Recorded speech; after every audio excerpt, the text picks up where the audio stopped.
My stepfather kicked me out for his son's gaming room, but when my dad bought the house next door, everything changed.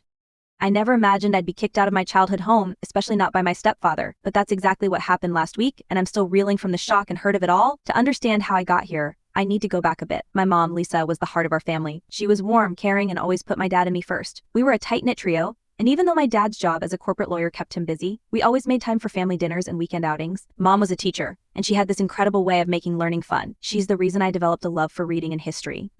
Everything changed 5 years ago when my mom was diagnosed with cancer. It was aggressive, and despite the best efforts of her doctors, we lost her within 6 months. I was 15 at the time, and it felt like my world had been torn apart. Dad and I were both devastated. He threw himself into his work, often staying late at the office or taking business trips. I think it was his way of coping with the loss. Meanwhile, I felt lost and alone, trying to navigate high school without my mom's guidance. For 2 years, it was just Dad and me in the house, barely interacting. The silence was deafening. I missed the laughter and warmth that used to fill our home. I tried to reach out to Dad, but he always seemed distracted or too busy. I started spending more time at my best friend Lily's house, finding comfort in her family's bustling household. Then, about 3 years ago, Dad met Sarah at a work function. She was a legal secretary at a partner firm, and apparently they hit it off immediately. Within 6 months, they were married. It all happened so fast that I barely had time to process it. Suddenly, I had a stepmother and a stepbrother, Jake, who was 2 years younger than me. At first, I tried to make the best of the situation. Sarah seemed nice enough, always asking about my day and trying to include me in family activities. Jake was a bit of a challenge. He was moody and seemed resentful of having to share his mom's attention, but I made an effort to be friendly, remembering how hard it was to lose a parent. My stepdad, Mark, was a different story. He worked in IT and was always talking about the latest tech gadgets. At first, he tried to bond with me over computers, but when he realized I was more interested in books and history, he seemed to lose interest. Instead, he focused all his attention on Jake, who shared his passion for technology and gaming. As time went on, I noticed a shift in the household dynamics. Mark started buying Jake expensive gaming equipment, high-end computers, the latest consoles, VR headsets. He'd take Jake to gaming conventions and tech expos while I was left at home. I tried not to let it bother me, thinking it was just their way of bonding, but it hurt to see how easily I was being sidelined in my own home. Dad, meanwhile, seemed to retreat even further into his work. He was home less and less, always citing important cases or client meetings. When he was home, he'd spend most of his time in his office, leaving me to navigate this new family dynamic on my own. I couldn't help but feel like I was losing both my parents all over again. Things came to a head last week. I was in my room, studying for a history test, when Jake barged in without knocking. He started going on about how my room would be perfect for his new gaming setup. Apparently, he wanted to start streaming his gameplay, and my room had the best lighting and space for it. I thought he was joking at first. This was my room after all, the room where Mom used to read me bedtime stories, where we'd have our late night talks about school and friends. The walls were still covered with photos of us together, and her old quilt still lay on my bed. This room was my sanctuary, the one place in the house where I still felt close to her. But then Mark came in, and I realized this wasn't a joke. He started talking about how Jake needed a proper setup for his future career in gaming and streaming. He said that since I was going to college soon, even though that's still a year away, I should be willing to give up my room. He even suggested I could move into the small guest room in the basement. I was shocked. I tried to argue to explain how important this room was to me, but Mark wouldn't listen. He accused me of being selfish and not supporting Jake's dreams. He said I should be happy to make sacrifices for my new family, but how could I, when it felt like they were erasing the last traces of my old one? The argument got heated. I yelled, Mark yelled back, and Jake just stood there with a smug look on his face. Sarah tried to intervene, but she seemed more concerned with calming Mark down than standing up for me. And Dad, he was away on another business trip, completely unaware of what was happening. That night, I couldn't sleep. I lay in my bed, looking at the photos on my wall, feeling like I was being pushed out of my own life. The next morning, I made a decision. I packed a bag with some clothes and my most important possessions, photo albums, my mom's old necklace, the journal she gave me before she died. Then I walked out, ignoring Mark's shouts and Sarah's pleas to come back and talk things out. I ended up at Lily's house, tears streaming down my face as I told her everything that had happened. Her parents were horrified when they heard the story. They insisted I stay with them for as long as I needed. For the first time in days, I felt like I could breathe. It's been a week now, and I'm still trying to process everything. I've been staying in Lily's spare room, trying to focus on schoolwork and figure out what to do next. I've tried calling my dad, but he hasn't picked up. I don't know if Mark has told him what happened or if he's just too busy to notice I'm gone.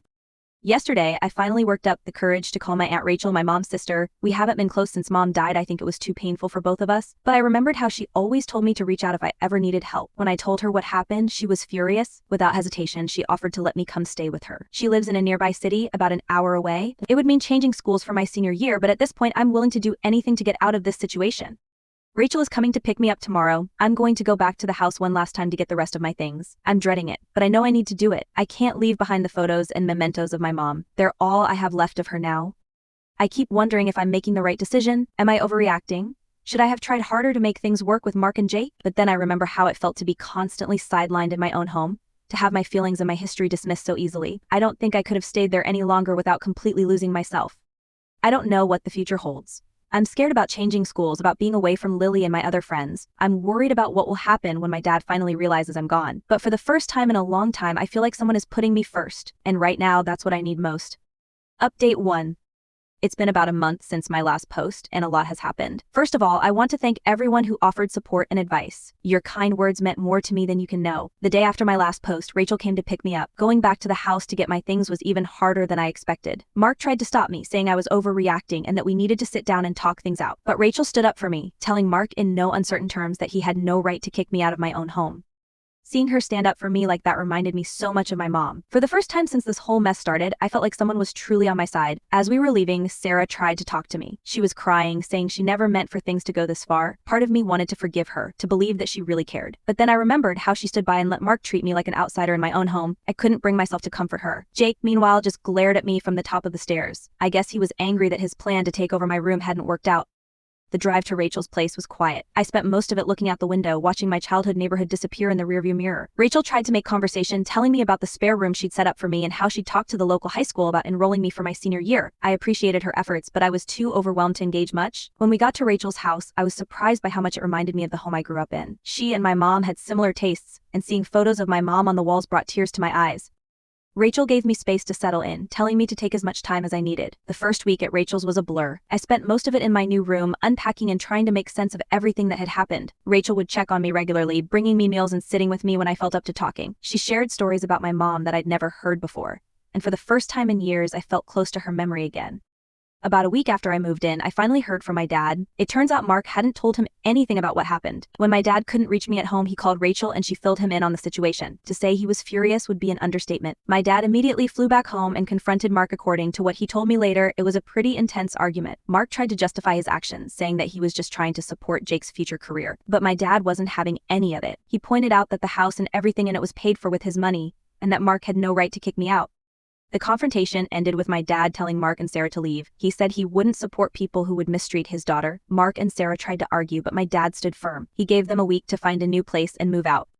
I have to admit, I was shocked when my dad told me all this. For years, I had felt like he didn't really care about what was going on in my life. Hearing how he stood up for me, it was like seeing a completely different side of him. He asked me to come back home, but I was hesitant. I told him I needed some time to think about it. The truth is, even though Mark and Sarah would be gone, the house still held a lot of painful memories for me. Plus, I had just started settling into my new school and was making friends. Rachel has been amazing through all of this. She suggested that I finish out the school year with her and then decide what I want to do about college. My dad agreed that this might be the best option. He's even talking about cutting back on his work travel so he can visit more often. As for Jake, I heard through some mutual friends that he and his mom moved in with his grandmother. Apparently, he's pretty angry about the whole situation and has been bad-mouthing me on social media. It hurts, but I'm trying not to let it get to me. The hardest part of all this has been dealing with the conflicting emotions. On one hand, I'm relieved that I'm out of that toxic situation and that my dad finally stood up for me. On the other hand, I feel guilty about essentially breaking up a family. I know it's not really my fault, but it's still something I struggle with. For now, I'm focusing on school and trying to heal from everything that's happened. Rachel has been encouraging me to join some clubs and activities, which has been helping take my mind off things. I've joined the school's history club, and I'm even thinking about trying out for the debate team. It's nice to be able to pursue my interests without feeling like I'm disappointing anyone. I'm also considering taking up a part-time job to save some money for college. Rachel says I don't need to, that she's happy to support me, but I think having some financial independence might be good for me. Plus, it'll give me something to focus on besides all the drama. My dad has been calling regularly, which is a big change from before. We're slowly rebuilding our relationship, and while it's not always easy, I'm grateful for the effort he's making. We've even started talking about planning a trip together next summer, just the two of us. It's something we haven't done since before Mom got sick. I'm not sure what the future holds, but for the first time in a long time, I feel hopeful. I know I have a long way to go in terms of processing everything that's happened, but I finally feel like I'm on the right path. I have people in my corner who genuinely care about me, and that makes all the difference. Update 2. It's been about 3 months since my last update, and things have continued to evolve. I'm still living without Rachel, and I've settled into a routine here. School is going well, and I've made some good friends. The debate team tryouts I mentioned last time, I made it. It's been a great outlet for me, helping me build confidence and articulate my thoughts more clearly. The biggest development is that my dad has decided to sell the house. He said that after everything that happened, it didn't feel right to keep it. Plus, he's been thinking about moving closer to where I am now. It's a big change, but I think it might be good for both of us. He's even talking about looking for a job in this area so he can be around more. Last weekend, I went back to the house to help pack up my things. Going back was harder than I expected. It brought back a lot of memories, both good and bad. I found the old photos of my mom that I had forgotten about, birthday cards she had written me, even some of her old jewelry. It was both painful and comforting to see these pieces of her again. While we were there, we ran into Jake. He was there to pick up some things he had left behind. It was awkward, to say the least. He didn't say much, just glared at me the whole time. I tried to talk to him, to explain my side of things, but he wasn't interested in listening. He muttered something about me ruining everything and stormed off. I guess some bridges just can't be rebuilt. On a more positive note, I've started talking to a counselor. Rachel suggested it might help me process everything that's happened, and she was right. It's been really helpful to have someone neutral to talk to about all of this. We've been working on strategies to deal with my anxiety and guilt, and it's been making a real difference. My relationship with my dad continues to improve. He's making a real effort to be more present in my life. We have weekly video calls, and he's even talking about taking some time off work so we can go on a trip together this summer. We're thinking about visiting some historical sites on the East Coast, combining my love for history with some father-daughter bonding time. As for Mark and Sarah, I haven't heard much about them. My dad mentioned that Mark tried to contact him once to apologize, but my dad shut that down pretty quickly. I'm not sure how I feel about that. Part of me is still angry, but another part wonders if I should try to forgive them. The counselor says these feelings are normal and that I don't need to make any decisions about forgiveness right now. Looking back on everything that's happened, it's hard to believe how much my life has changed in just a few months. There are still days when I feel sad or angry about what happened, but overall, I'm in a much better place now. I'm looking forward to finishing out the school year strong and then figuring out what's next for me. I'm still not sure if I'll move back in with my dad when he relocates or if I'll go straight to college from here, but for the first time in a long time, I feel like I have options. I'm not just reacting to what others want from me, I'm actively shaping my own future, and that feels pretty good. Update 3. It's been about 6 months since my last update, and I've got some big news to share. I graduated high school. The ceremony was last weekend, and it was a day filled with emotions. As I stood there in my cap and gown, I couldn't help but think about how different things were from what I'd imagined a year ago. Rachel and my dad were both there for the ceremony. Seeing them sitting together, cheering me on, was an incredible feeling. My dad even got a bit teary-eyed, which is something I never thought I'd see. After the ceremony, we had a small celebration at Rachel's house. Some of my new friends came over, and for the first time in a long time, I felt like I was surrounded by people who truly cared about me. During the party, my dad pulled me aside to talk. He told me how proud he was of me, not just for graduating, but for how I'd handled everything over the past year. Then he surprised me with some news of his own. I remember how I mentioned he was thinking about moving closer. Well, he's done more than just think about it. He's actually bought a house in the same city where Rachel lives. He said he realized how much he'd missed out on in my life, and he wanted to be closer as I start this new chapter. I was stunned.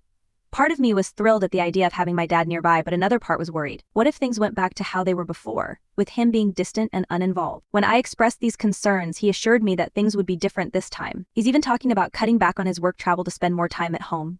As for me, I've decided to attend the local university. It's got a great program in history, which I'm planning to major in. This way, I can stay close to both Rachel and my dad. I'll be living on campus, which I think will be a good balance. I'll have my independence, but I'll also have my support system nearby if I need them.